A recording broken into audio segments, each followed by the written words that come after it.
오늘 3장 함께 읽은 이 말씀은 굉장히 뭔가 여러 가지 것들이 많이 등장을 하고 있습니다. 근데 우선 우리가 3장 읽기에 앞서서 2장까지의 모습을 바라보면 어떤 모습을 우리가 생각할 수 있습니까? 다윗이 지금 유다 족속의 왕이 되고 그 다음에 아브넬을 통하여서 이스보셋이 이스라엘의 왕이 되었습니다. 지금 이스라엘은 결국은 한 나라가 아니라 두 나라로 나누어져 있는 그러한 상태가 되었죠. 근데 그것도 어떤 식이냐면 각각의 왕이 세워져 있는 그러한 상태입니다. 유다가 더 세냐 이스라엘이 더 세냐 이제 그러한 힘겨루기가 계속 되어져 있고 1장에서 3장 1절에서 이야기를 한 바와 같이 사울의 집과 다윗의 집 사이의 전쟁이 오래매 다윗은 점점 강하여져 가고 사울의 집은 점점 약하여 가니라라고 1절에서 이미 정리를 하고 있습니다. 사무엘서를 기록한 저자는 다윗이 점점 강성하여져 가고 사울은 무너져 간다라고 그렇게 재차 설명을 하고 있는 거죠. 근데 한번 생각해 봅시다.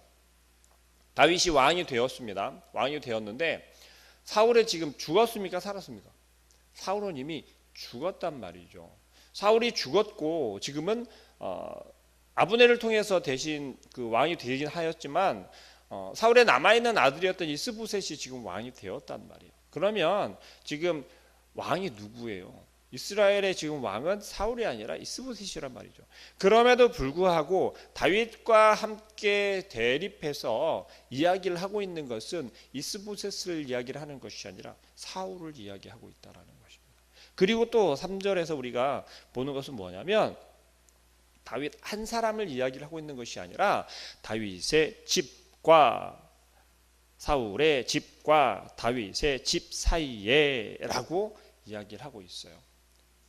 다시 말하면 사울의 집과 다윗의 집의 전쟁으로 이야기하고 있다라는 거죠. 사울의 집안과 다윗의 집안의 전쟁으로 그렇게 묘사하고 있다라는 것이에요. 이스라엘 역사를 지금 현재 상태에서는 가장 대두가 되어져 있고 중심이 되는 것은 무엇냐면 바로 다윗의 집안과 사울의 집안이라는 거예요. 이것은 어떻게 보면 하나님께서 기름 부어 세운 자들의 대표성이 나타난다라고도 볼 수 있겠습니다. 그러면 지금 이스보셋은 뭐예요?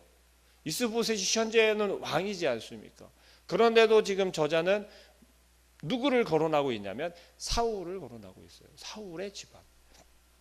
다시 말하면 하나님의 기름 부어 세움을 받은 자가 아니고서는 인정받지 못한다라는 것을 우리는 다시 한번 생각해 볼 수 있어야 하겠습니다.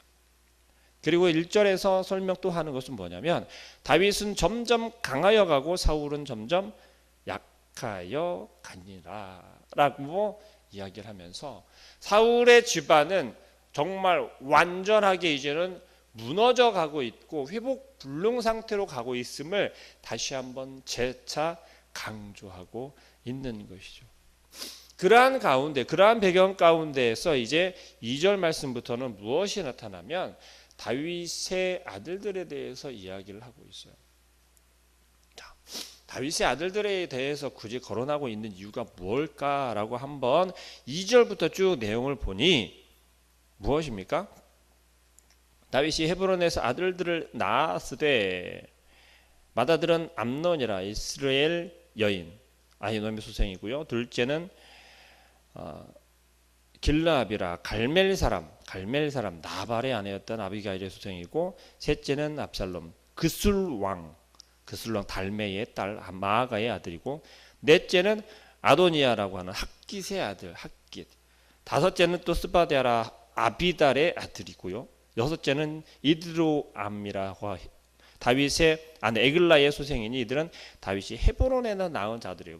6명이나 된단 말이죠. 그런데 하나같이 한 여인에게서 낳았습니까? 아니면 각기 다 다릅니까? 각기 다 다르다는 거죠. 지금 다윗의 모습은 어떤 모습이에요? 성경에서 구약에서 율법에서 이야기를 하고 있는 일부 다처를 성경에서는 허락을 했나요? 허락하지 않았나요? 허락하지 않았단 말이에요. 그럼에도 불구하고 지금 다윗은 어떤 상태입니까? 아내를 여러 명 취하였다는 거죠. 예. 사실 다윗이 하나님의 말씀대로 이스라엘을 다스리고 이스라엘 왕이 되어서 이스라엘 다스리는 동안에 정말 큰 잘못들을 굉장히 많이 하죠. 그 중에 결정타를 날리는 것이 무엇입니까?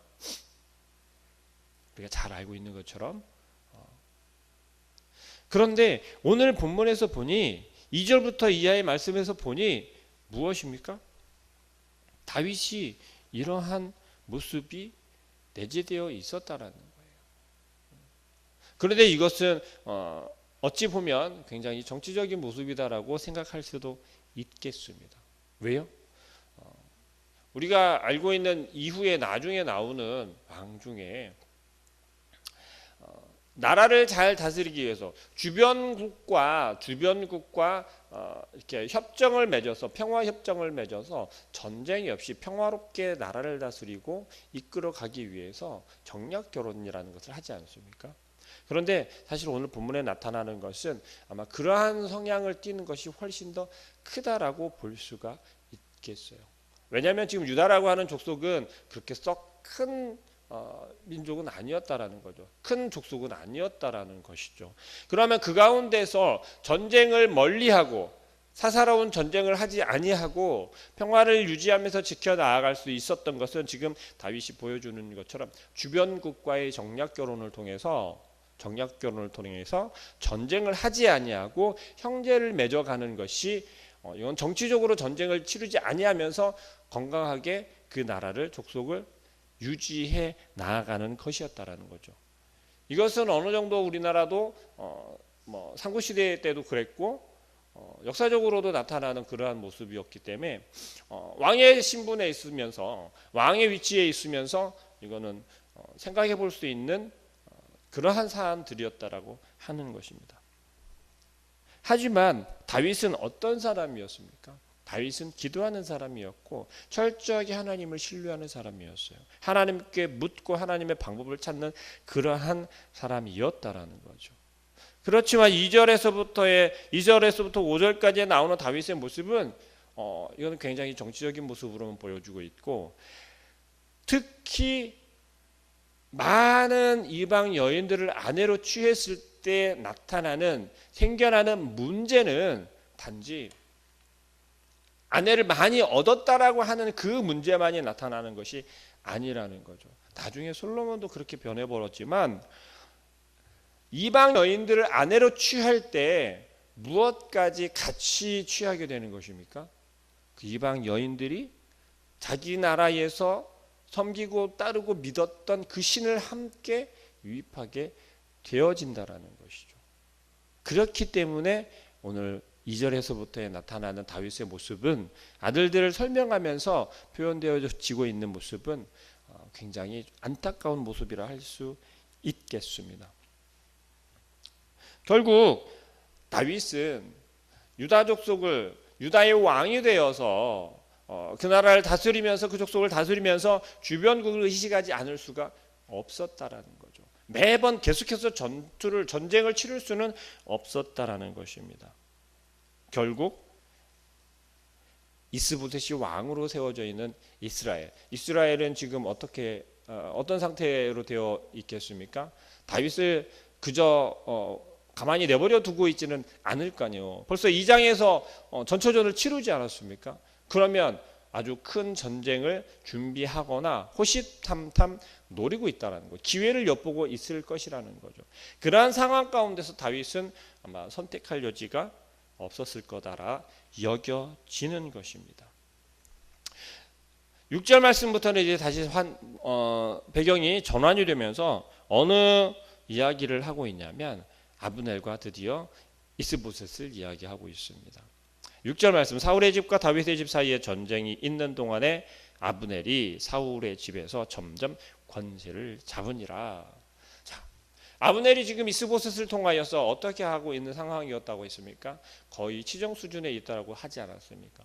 그런데 전쟁을 계속해서 반복해서 치르면서 아브넬은 점점 권력을 장악해 가고 있었다라는 것이죠.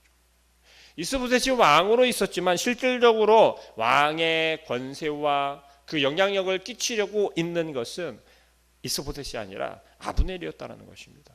결국 그러한 방자함이 어디에까지 나타나냐면 7절 말씀, 사울에게 첩이 있었으니 이름은 리스바요 아야의 딸이더라. 이스보셋이 아브넬에게 이르되 내가 어찌하여 내 아버지의 첩과 통관하였느냐 하니 라고 이스보셋이 아브넬에게 따지기 시작해요.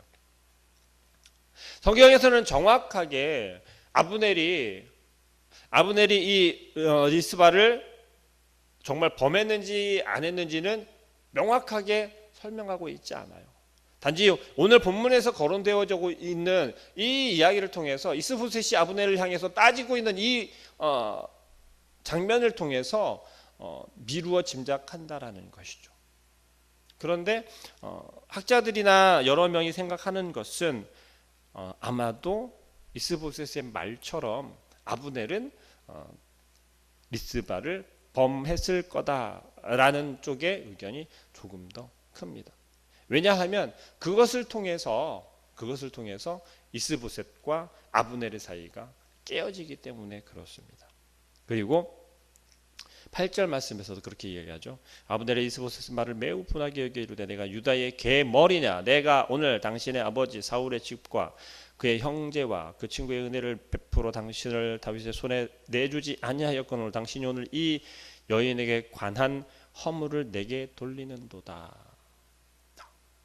구차한 변명을 하는 그 가운데 무엇을 이야기를 하냐면 내가 너를 왕으로 세워 주었고 이스라엘을 너에게 주었는데 라는 거예요.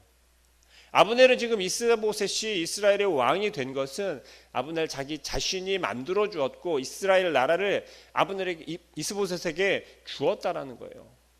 그런데 지금 너가 이야기를 하는 것은 너의 사울의 본처도 아닌 첩을 내가 설령 범했기로소니 너가 나한테 그럴 수 있겠냐 그런 거예요. 내가 너에게 보여준 은혜는 그 정도 가지고서는 괜찮다라는 거예요. 그러지 않았으면 너는 죽었을 거라는 거죠. 이스라엘을 너가 통치하거나 다스릴 것은 상상도 못했을 거다라는 것입니다. 지금 아브넬은 어떠한 모습입니까? 아주 방자해도 이만저만 방자한 것이 아닙니다. 이스보셋은 이스라엘의 왕이지 않습니까? 아브넬이 세워서 왕이 되게 만들었다 할지라도 지금 이스보셋이 왕이고 아브넬은 그의 신하에 불과하다라는 것이죠.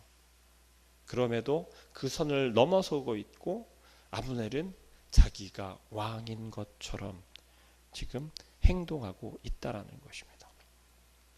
자, 아브넬의 머릿속에는 어떠한 생각이 들어갔냐면 10절 말씀에 이야기하죠. 그 맹세는 아브넬이 이스보셋에게 맹세한 것인데 그것은 9절 말씀 여호와께서 다윗에게 맹세하신 대로 내가 이루게 하지 아니하면 하나님이 아브넬에게 벌 위에 벌을 내심이 마땅하니라 라고 얘기하는 거예요. 아브넬도 지금 여호와 하나님께서 다윗에게 어떠한 일을 약속하셨고 장차 다윗에게 되어질 일이 무엇인지를 분명히 알고 있는 거예요. 이 말씀을 통해서 보면 아브넬은 이스라엘의 온전한 왕이 되는 것은 다윗이라는 걸 이미 알고 있어요. 이미 알고 있는데도 불구하고 지금 자기 자신이 아브넬이 이스라엘에서 왕 노릇을 한번 해보고 싶어서 이스보셋을 왕의 자리에 앉혀놓고 자기의 마음대로 권력을 장악해 가고 있었고 그리고 그것을 휘두르려고 했었던 것입니다. 우리의 마음 가운데, 인간의 마음 가운데 욕심이라고 하는 것은, 욕망이라고 하는 것은 어디서부터 시작되겠습니까? 지금 현재 내가 가지고 있는 것보다 좋은 것을 바라볼 때, 혹은 좋아 보이는 것을 바라보았을 때, 그럴 때 우리의 마음 가운데는 욕심이라는 것이 생겨나게 되는 줄로 믿습니다. 그런데 우리가 온전히 깨달아야 할 것은 무엇이냐면 하나님께서는 우리에게 가장 좋은 것을 이미 허락해 주셨다라는 겁니다. 우리에게 가장 필요하고 가장 소중한 것을 이미 허락해 주셨고 우리에게 이미 주셨다라는 거예요. 그런데 우리는 그것으로 만족하지 못하고 더 좋은 것을 찾고 있고 더 좋은 것을 소유하려고 한다라는 것이죠. 그것이 우리의 마음 가운데 욕망으로 자라나기 시작한다는 것입니다. 아브넬의 오늘의 지금 이 모습은 어떤 모습입니까? 드디어 내가 가질 수 없으면 너도 가질 수 없어가 되는 거예요. 네가 감히 나한테 좋아 내가 어떻게 했는데 너 내가 다시 다 뺏어버릴 거야. 내가 주었으니 너도 너에게 준 것을 내가 다시 뺏겠다 이런 거예요. 자, 그러면서 아브넬은 어떻게 합니까? 다윗에게 전령을 보내요. 다윗은 지금 사울에게 쫓겨 도망가고 계속해서 도망다니던 그 상황 가운데서 어디까지 갔습니까? 헤브론까지 갔어요. 헤브론까지 갔는데 그곳에 가는 동안에 다윗이 한 행동은 무엇입니까? 우리가 함께 묵상했으니까 잘 알잖아요. 기억 아직 안 나십니까? 다윗이 한 행동은 하나님께 기도하는 거였어요. 하나님께 여쭈었던 거였어요. 하나님 내가 어찌하리이까? 어디로 가리이까? 하나님께 물어본 것밖에 없어요. 내가 어떻게 하리이까? 물어본 것밖에 없어요. 그런데 하나님께서는 다윗이 물어보고 기도할 때마다 방향을 알려주셨고 무엇을 행할지를 알려주셨고 어디로 갈지를 알려주셨다라는 것입니다. 그러한 다윗을 이제는 드디어 전면에 나서야 될 때가 되었을 때, 다시 말하면 하나님의 때가 되었을 때 다윗을 전면에 내세우고 계신 것을 우리는 볼 수 있어야겠습니다. 사울이 죽으면서 사울의 시대가 끝이 나고 이스라엘의 새로운 왕이 점점 등장해 나아가는데 그것이 바로 헤브론에서 유다 족속의 왕이 되는 것으로 시작이 되었고요. 점점 더 다윗은 커가고 그리고 아직 남아 있었던 사울의 잔존이었던 아브넬과 이스보셋은 점점 더 쇠약해져 가고 그들의 관계가 드디어 깨어지게 되고 있다라는 것입니다. 오늘 우리가 다시 한번 생각해 볼 것은 우리의 힘은 어디에서부터 나오고 우리가 온전히 바라보아야 할 것은 무엇을 바라보아야 하냐는 것입니다. 다윗은 지금 그저 가만히 앉아서 이스라엘과 정말 그렇게 치열한 전투를 계속해서 벌이고 있는 오랜 시간 전투를 계속 벌이고 있는 그 상황 가운데 이스라엘이 스스로 무너지는 것을 지금 바라보고 있는 거예요. 다윗이 행한 것입니까? 다윗이 전쟁을 엄청 잘해서 지금 이스라엘을 전부 다 깨부수고 있는 것입니까? 아니요. 그게 아니라는 거예요. 다윗은 지금 하나님의 뜻대로 그저 계속해서 지금 전쟁을 치르고 있는 것이고 그 가운데서 다윗이 할 수 있는 것을 행하고 있는 것이에요. 물론 지금 2절 말씀에서부터 다윗이 보여준 모습은 썩 좋지 않은 모습인 줄은 알아요. 그러나 지금 이 모습은 다윗이 왕으로서의 행할 수 있는 유다 족속을 통한 그 주변국과의 관계를 원활하게 하기 위한 다윗의 생각이었고 정치적인 모습이었다라는 것이죠. 물론 잘못된 모습이기는 하지만 정치적으로 한 나라의 왕이 행할 수 있는 그러한 모습이었기에 나중에 이제 다윗의 모습을 통해서 또 묵상할 부분이 될 것이고요. 오늘 보여지는 다윗의 나라와 그리고 이스보셋의 나라라고 하지 않는 이스라엘 사울의 나라가 점점 균형이 깨어지고 다윗의 나라는 점점점 커져가고 있고 이스라엘 사울의 나라는 점점점 쇠약해져 가고 있고 무너져 가고 있다라는 것.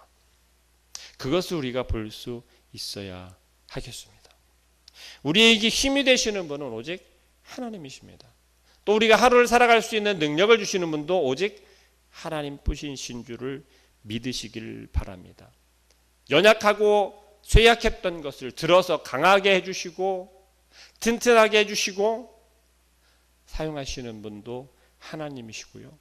강해 보일지라도 커 보일지라도 그것을 무너뜨리고 약하게 만드시는 분도 하나님이시라는 것을 우리가 믿으시길 소망합니다. 오늘 하루도 허락하시는 하나님께서 우리에게 말씀하시는 것은 이처럼 하나님의 뜻을 우리에게 보여주었을 때 우리가 어떻게 반응하느냐에 따라서 흥할 수도 있고 쇠할 수도 있다라는 것을, 또 우리가 하나님께 구하고 하나님께서 기다리라 했을 때 우리가 기다릴 줄을 알며 또 그 가운데 하나님의 뜻을 우리가 온전히 바라볼 수 있을 때 오늘 다윗에게 먼저 전령을 보내어서 반응하는 아브넬처럼 우리의 뜻과 또 아버지 하나님께서 우리를 통해 행하실 그 계획이 하나로 연결이 되어졌을 때 온전히 하나님의 그 뜻이 세워질 줄로 믿습니다.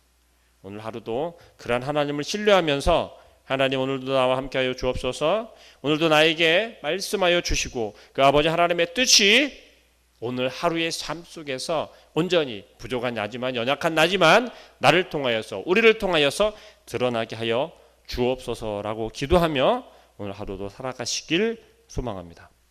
기도하겠습니다. 사랑하는 하나님, 하나님께서는 다윗을 점점 흥하게 하시고 사울에 남아있는 그 집안의 점점 쇠퇴해져 가며 무너지는 것을 우리에게 보여주고 있는 줄 믿습니다. 하나님 온전히 신뢰하고 하나님의 뜻을 따라 행하였던 다윗은 점점 더 강하여져 가고 있고 단단해져 가고 있으며 커져가고 있는 것을 바라봅니다. 그러나 그 마음 가운데 온전히 하나님만을 소유한 하나님만을 향한 온전한 그 마음을 우리가 볼 수 있게 하여 주시고 또한 그의 마음 가운데서 하나님의 일하심과 하나님의 그 능력을 온전히 신뢰하였던 것처럼 우리의 삶 속에서도 우리가 할 수 있는 것이 아니라 우리 눈에는 우리가 할 수 있는 것처럼 보일지라도 하나님이 허락하셔야만 가능하며 하나님께서 능력을 주셔야만 할 수 있으며 하나님께서 우리와 함께 하셔야 우리가 소유할 수 있음을 깨달아 알게 하여 주옵소서.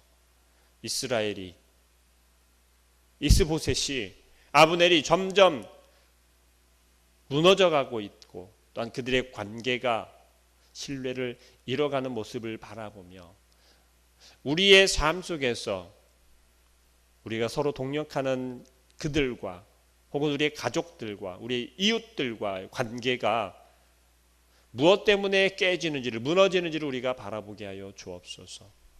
문제를 바라볼 수 있는 눈을 뜨게 하여 주시고 또한 온전히 하나님의 뜻이 그곳에 나타날 수 있기를 우리의 마음 가운데 분별하게 하여 주옵소서. 우리가 참지 못하여서 하나님께서 행하시는 그 일과 계획이 무너지지 않도록 우리의 마음 가운데 주님 더욱더 강하게 말씀하여 주시어서 오늘 하루를 살아가며 하나님의 뜻과 계획을 믿고 신뢰하며 또한 그것을 따라서 오늘 하루도 힘있게 살아갈 수 있는 온전한 주의 자녀들 되게 하여 주옵소서. 예수 그리스도의 이름으로 기도합니다. 아멘. 하늘에 계신 우리 아버지여, 이름이 거룩히 여김을 받으시오며 나라의 마옵시며 뜻이 하늘에서 이루는 것 같이 땅에서도 이루어지이다. 오늘날 우리에게 일용할 양식을 주옵시고 우리가 우리에게 죄 지은 자를 사하여 준 것 같이 우리 죄를 사하여 주옵시고 우리를 시험에 들게 하지 마옵시고 다만 악에서 구하옵소서. 대개 나라와 권세와 영광이 아버지께 영원히 있사옵나이다. 아멘.